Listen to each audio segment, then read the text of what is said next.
El precio de ser yo.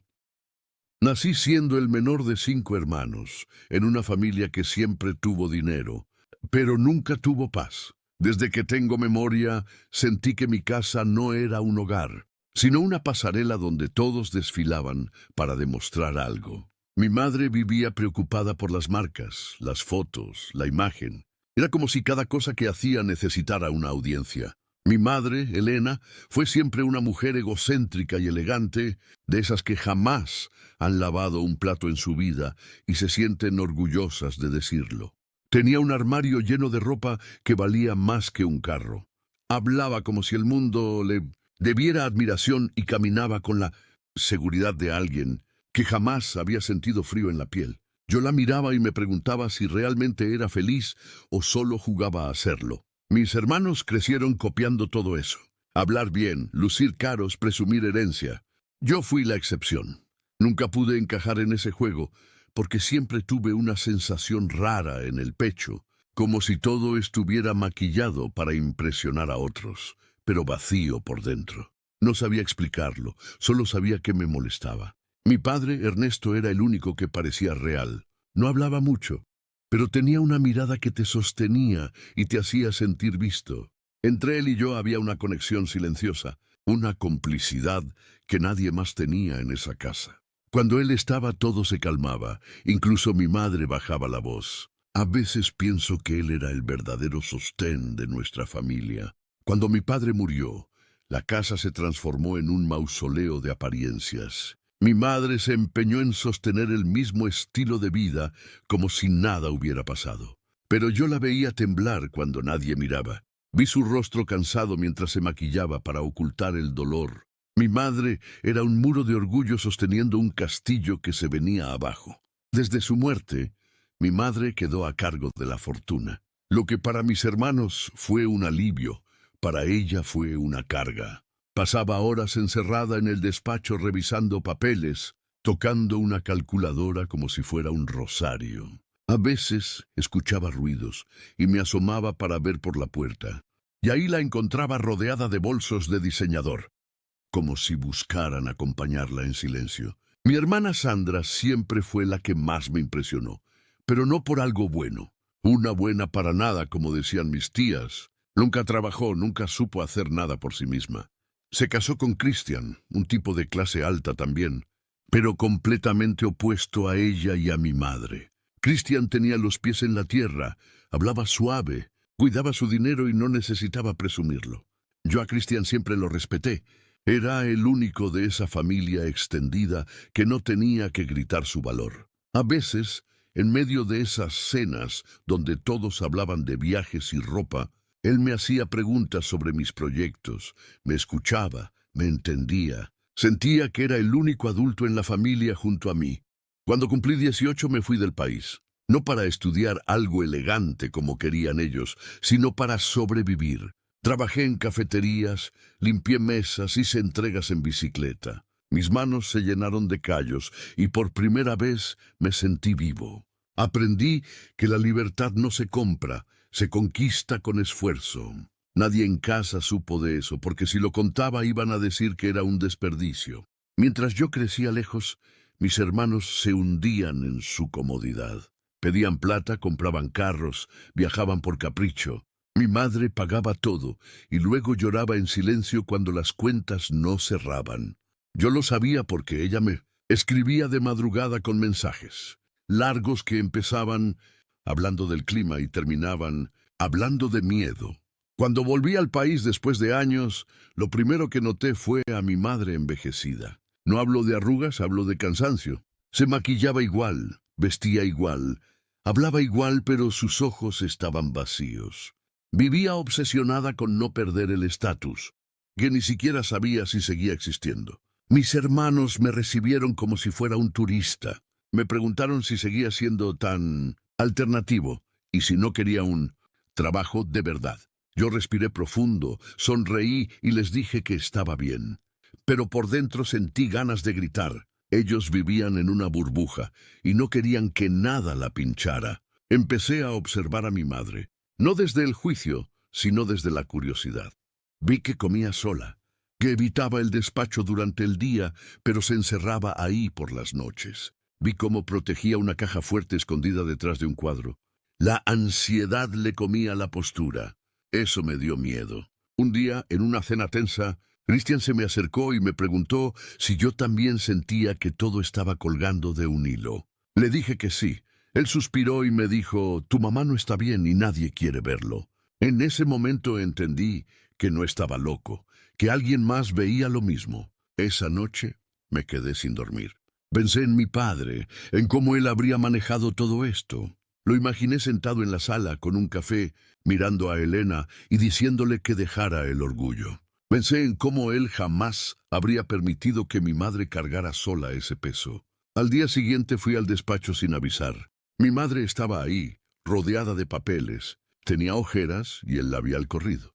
Parecía una reina perdida después de una guerra. Me senté sin pedir permiso y le dije que quería hablar. Ella me miró como si yo fuera un intruso, pero se quedó quieta. Le pregunté por qué estaba tan preocupada. Por primera vez en mi vida, mi madre no gritó ni cambió de tema. Solo bajó la cabeza y dijo que tenía miedo. Miedo a no saber administrar, miedo a perder la fortuna, miedo a que mis hermanos la culparan, miedo a ser menos que las amigas millonarias que siempre la miraban con envidia.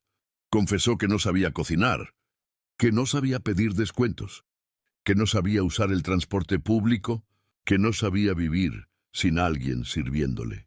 Su voz se quebró cuando dijo que todos la buscaban solo cuando querían algo. Yo sentí un nudo en el pecho. Era la primera vez que la veía humana. Le dije que había otra forma de vivir. Le hablé de la vida sencilla, de los gastos necesarios, de aprender a hacer cosas por sí misma. Ella me miró como si yo le estuviera proponiendo vivir bajo un puente. Su respuesta fue, «Yo no puedo rebajarme». Y esa frase me atravesó. No me fui. Seguí insistiendo día tras día. Mis hermanos, cuando se enteraron, se burlaron de mí.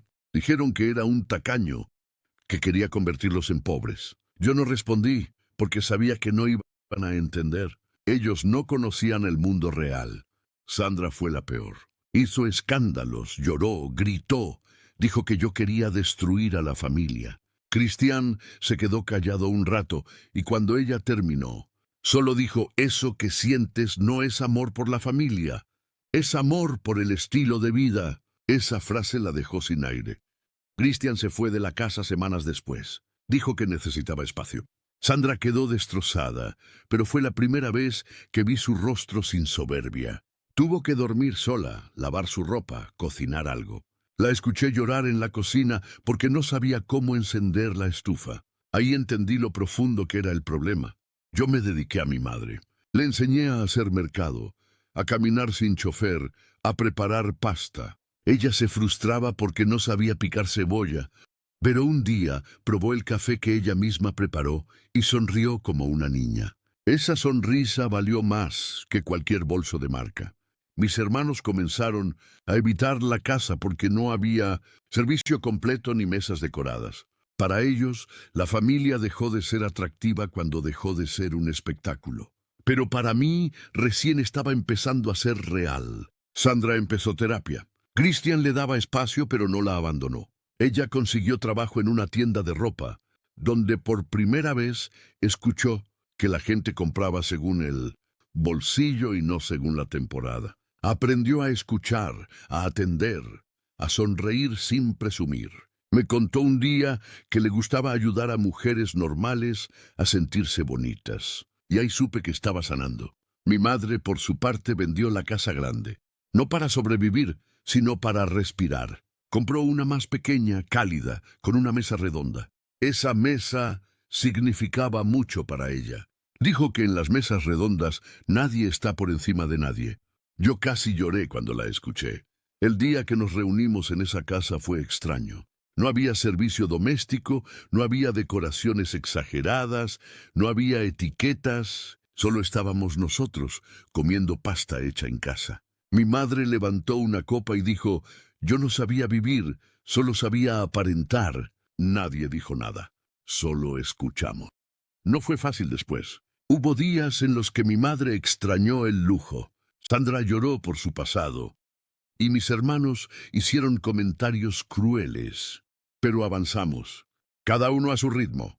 Yo seguí con mi consultora, sin presumir porque no lo necesito. Cristina y Sandra siguieron construyéndose. Y mi madre siguió aprendiendo a ser Elena, no la señora Elena. Un día alguien preguntó qué había pasado con la fortuna de mi padre.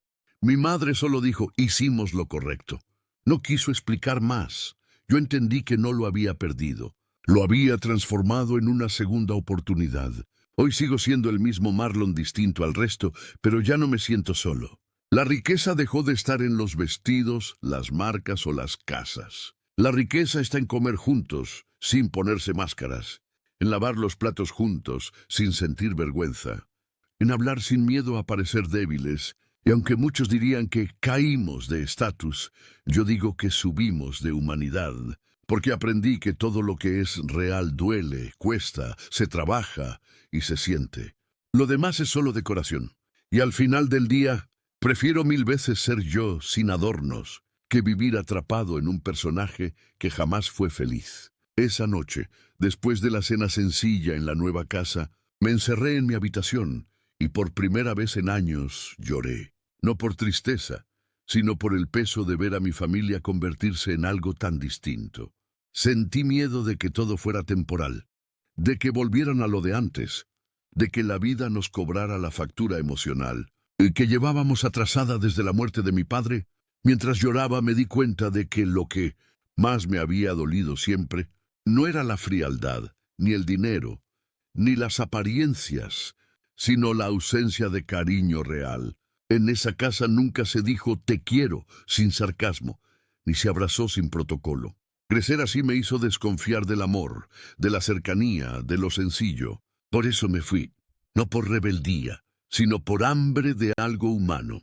A la madrugada escuché pasos en la cocina. Pensé que era mi madre, pero cuando bajé encontré a Sandra sentada en el suelo, abrazando sus rodillas, con la luz del refrigerador iluminándole la cara. Se veía rota, vulnerable, pequeña. Me senté a su lado sin decir nada. Ella no me miró, solo dijo que tenía miedo de quedarse sola. Nunca había escuchado a Sandra decir algo así. En mi familia, el miedo era una palabra prohibida. Le pregunté a qué le tenía miedo, y ella con la voz temblorosa dijo que tenía miedo de que Cristian no volviera, miedo de no ser suficiente, miedo de ser irrelevante sin la plata, miedo de verse al espejo y no reconocerse. Me quedé helado, porque esa frase era mía, era algo que yo había sentido toda mi vida.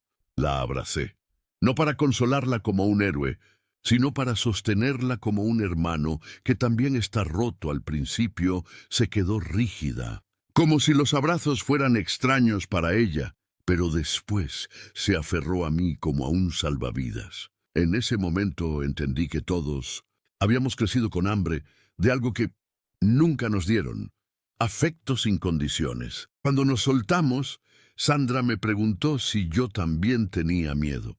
La miré y le dije que sí, que siempre tenía miedo, pero que había aprendido a caminar con él en el bolsillo. Ella sonrió con los ojos rojos, y esa sonrisa era triste pero honesta. No recuerdo la última vez que vi algo honesto en nuestra familia. La mañana siguiente mi madre me despertó con un café. Nunca había hecho eso. El café estaba un poco aguado, pero lo tomé como si fuera el mejor del mundo. Ella se quedó parada frente a mí sin saber dónde poner las manos, como si estuviera aprendiendo a comportarse desde cero.